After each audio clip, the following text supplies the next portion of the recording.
गहरे और रहस्यमयी जंगल में, जहां सूरज की रोशनी भी घने पेड़ों के बीच से मुश्किल से झांकती थी, एक शक्तिशाली शेर राज करता था।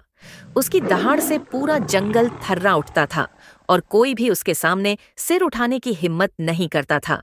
लेकिन इस शेर की एक खासियत थी। वह सिर्फ ताकतवर ही नहीं, बल्कि दयालु और न्यायप्रिय भी था। एक दिन शेर जंगल में घूम रहा था कि उसने झाड़ियों के पीछे से किसी के रोने की आवाज सुनी। जब उसने करीब जाकर देखा तो एक छोटा बच्चा वहां डरा सहमा बैठा था। उसके कपड़े फटे हुए थे, शरीर पर चोटों के निशान थे और उसकी आंखों में डर साफ झलक रहा था।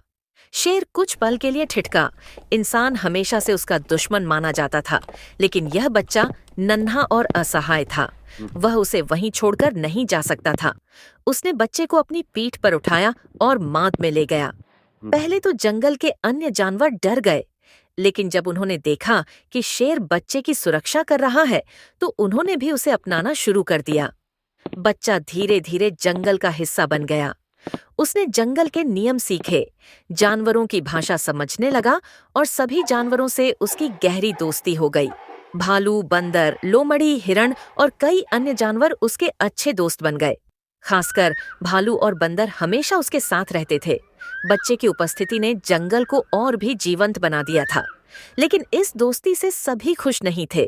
जंगल के सबसे खतरनाक और ताकतवर जीव, हाथी और डायनासोर, इसे सहन नहीं कर सकते थे। ये दोनों जंगल पर राज करना चाहते थे, लेकिन शेर के रहते यह असंभव था। अगर हम इस इंसान को खत्म कर दें तो शेर कमजोर हो जाएगा। डायनासोर ने कहा। हाथी ने सहमति में सिर हिलाया और दोनों ने मिलकर एक चाल चली। हम इसे तबाह कर देंगे। हाथी गरजा। एक रात जब शेर शिकार के लिए जंगल के दूर दराज इलाके में गया हुआ था, हाथी और डायनासोर ने हमला कर दिया। बच्चे को अगवा कर लिया गया। जंगल के सभी जानवर डर गए थे, लेकिन वे शेर की गैर मौजूदगी में कुछ नहीं कर सकते थे। जब शेर लौटा और मात को खाली पाया, तो उसकी दहाड़ से पूरा जंगल कांप उठा। उसकी आंखों में गुस्से की ज्वाला जल उठी। उसने तुरंत भालू और बंदर को बुलाया। मुझे बताओ, वीर कहाँ है? शेर ने दहाड़ते हुए पूछा। भालू ने सिर झुका लिया। हाथी और डायनासोर उसे मौत की घाटी ले गए हैं। शेर की आंखों में खून उतर आया। उसने अपनी माद से बाहर निकलते ही दहाड़ मारी, जिससे पूरा जंगल गूंज उठा। अब युद्ध होगा। शेर बिना किसी डर के मौत की घाटी पहुंचा। वहां उसने देखा कि बच्चे को जंजीरों से बांधकर रखा गया था। सामने हाथी और डायनासोर खड़े थे। उनकी आंखों में घमंड और क्रूरता थी। तू अकेला है शेर, हार मान ले। डायनासोर गरजा। जब तक मेरी सांसें चल रही हैं, मैं हार नहीं मानूंगा। शेर ने जवाब दिया। लड़ाई शुरू हुई। हाथी ने अपनी सूंड उठाकर शेर पर हमला किया, लेकिन शेर तेजी से बच निकला और पंजे से हमला कर दिया। हाथी दर्द से कराह उठा, लेकिन तभी डायनासोर ने अपनी पूंछ घुमाकर शेर को जमीन पर पटक दिया।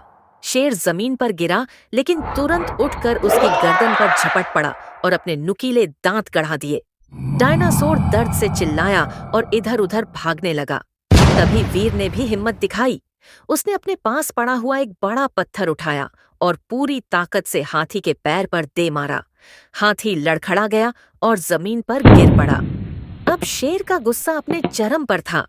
उसने पूरी ताकत से डायनासोर के ऊपर छलांग लगाई और उसके सीने पर पंजा मार दिया। डायनासोर चीख उठा। पराजित होकर हाथी और डायनासोर ने सिर झुका लिया। हमने तुम्हारी ताकत को कम आंका था शेर। हाथी ने कहा। फिर शेर ने गहरी सांस ली और कहा, ताकत सिर्फ पंजों में नहीं, दिल में भी होती है। अगर जंगल पर राज करना है तो मिलकर करना होगा, न कि लड़कर। इस पर हाथी और डायनासोर ने दोस्ती का हाथ बढ़ाया। शेर ने कुछ पल सोचा और फिर दोस्ती स्वीकार कर ली। उस दिन के बाद जंगल में कोई दुश्मन नहीं रहा। शेर, बच्चा, हाथी और डायनासोर जंगल की रक्षा के लिए एक हो गए। जंगल में फिर से शांति लौट आई और बच्चे को हमेशा के लिए जंगल का हिस्सा मान लिया गया।